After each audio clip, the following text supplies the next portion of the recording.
कहानी का सारांश है मनुष्य के कर्मों का फल। अगर आप मेरे चैनल पर नए हैं तो प्लीज चैनल को सब्सक्राइब करें और बेल आइकॉन दबाना न भूलें। चलिए शुरू करते हैं।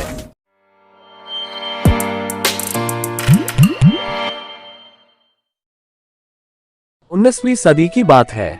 सुंदरवन जंगल से सटे एक आदिवासी का गांव था। उस गांव में एक भटकू नाम का आदिवासी अपने पत्नी रिंकू और एक बेटे पतलू के साथ रहता था। वे लोग अपनी छोटी सी झोपड़ी में खुशी खुशी जीवन बसर करते थे। भटकू कुछ पालतू जानवर पाले हुआ था। जब वो भोजन के तलाश में जंगल में जाता तो अपने साथ पालतू जानवर भी ले जाता था। एक दिन सुबह सुबह भटकू शिकार पर जा रहा था। तभी रिंकू बोली, पतलू के बापू, आज शिकार पर मत जाओ, सुबह से ही मेरा मन घबरा रहा है। पत्नी को उदास देखकर भटकू बोला, प्रिय रिंकू, अगर शिकार पर नहीं जाऊंगा तो खाना कैसे खाएंगे हम लोग। अगर हम आदिवासी लोग शिकार करना छोड़ दे तो भूख से ही मर जाएंगे। तुम घबराओ नहीं, भगवान पर विश्वास रखो, हम लोगों को कुछ नहीं होगा।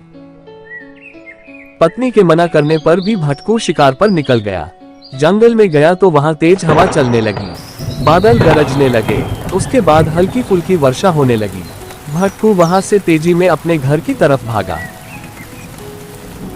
जब वो घर पहुंचा तो देखा कि घर टूट चुका था और तेज बारिश की वजह से गांव में बाढ़ आ गई थी। ये सब देख भटकू घबरा गया और जोर जोर से अपने परिवार को पुकारने लगा, रिंकू, बेटा पतलू, कहाँ हो तुम सब। पति की आवाज सुनकर रिंकू बोली, बचाओ बचाओ, हम दोनों यहाँ हैं। पत्नी की आवाज सुनकर भटकू आगे गया तो देखा रिंकू और बेटा पतलू दोनों एक सूखे पेड़ पर बैठे थे। नीचे बाढ़ का पानी भरा हुआ था। भटकू जैसे तैसे उस पेड़ तक पहुंचा और उस पेड़ पर चढ़ गया। पेड़ सूखी होने की वजह से टूट गई और वे सब पानी में गिर गए। वे तीनों बाढ़ में बहते हुए एक शहर पहुंच गए। शहर के लोग आदिवासी लोगों को देखकर पत्थर से मारने लगे। भटकू अपनी और अपने परिवार की जान बचाकर वहां से भागा और भागकर एक पुरानी पुल के अंदर छुप गया। कई रोज बीत गए, उन्होंने खाना नहीं खाया था। रिंकू अपने पति और बच्चे को भूख से तड़पते देख उससे रहा नहीं गया और अपनी जान जोखिम में डालकर मोहल्ले में भीख मांगने चली गई। रिंकू एक पैसे वाले इंसान के घर पर गई और बोली, भैया, कुछ खाने को है तो दे दो, कई दिनों से मैं और मेरे परिवार भूखे हैं। वो आदमी बोला, भागो यहाँ से, कुछ नहीं मिलेगा, कहीं और जाओ। और अपने गार्ड को बोलने लगा, इतनी गंदे लोग को घर में घुसने कैसे दिया। फिर वहां से कुछ न मिलने पर रिंकू दूसरे एक दुकान पर पहुंची और रोते हुए बोली, भैया, कुछ खाने को दे दो, कई दिन से मैं और मेरा परिवार भूखा है। हम लोग बाढ़ में बहकर पास वाले जंगल से आए हैं। मेरा सारा घर बाढ़ में उजड़ गया। मेरे पास रहने को घर नहीं है और खाने को खाना भी नहीं है। भगवान आपको इतना कुछ दिया है, मेरी थोड़ी मदद कर दीजिए। सब कुछ सुनने के बाद वो आदमी बोला, भागो यहाँ से, पता नहीं कहाँ से आ जाती हो। बांटने के लिए थोड़ी मैंने इतना पैसा कमाया है। रिंकू वहां से रोती हुई अपने परिवार के पास आती है तो देखती है कि उसके पति और बच्चे चोट और भूख की वजह से दोनों मरे पड़े हुए थे।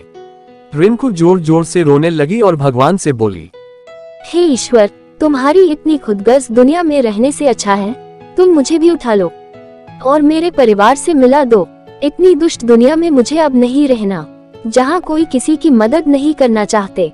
मेरा परिवार आज भूख से मर गया, परंतु किसी ने भी मेरी मदद नहीं की। बोलते बोलते रिंकू भी भूख और कमजोरी की वजह से दम तोड़ दी। कुछ दिन बाद उस शहर में आंधी तूफान के साथ तेज बारिश हुई और देखते ही देखते सारा शहर पानी से डूब गया। कहानी का संदेश, अगर हमारे पास कोई फकीर या मुसाफिर कुछ मांगने आए तो हम लोग से जितना हो सके दे देना चाहिए। अगर न हो तो उससे प्रेम भाव से मना कर दे, उसके साथ कभी दूर व्यवहार नहीं करे।